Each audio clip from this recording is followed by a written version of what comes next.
Su'aasha xigta, magacaygu waa Muxyidiin. Waa maxay sababta dadka Islaamka aysan u baran sidii la rabay diinta oo ay u bartaan maadiga?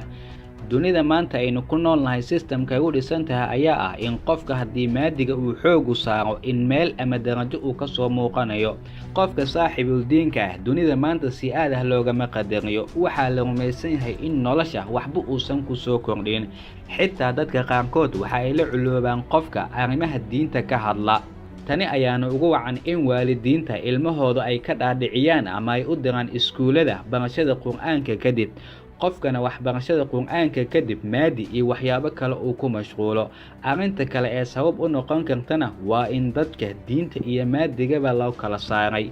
Sida saxda aan aaminsanahay ummadana wacyigeeda qaasatan dunida Islaamka uu ku horumari karaa waa in maadiga loo sharaxaa hab waafaqsan aayadaha kooniga ee Alle u dhigay.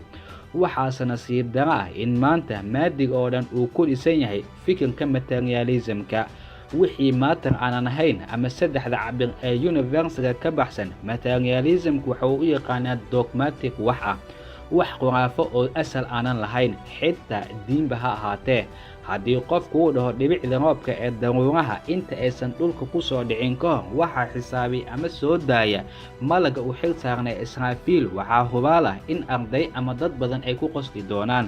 Waana sababta dadka diinta iyo cilmiga loogu kala saaray. Laakiin asalka maadiga waxaa lagala soo baxay aayadaha kooniga ee diinta falsafadeedu ay sheegtay.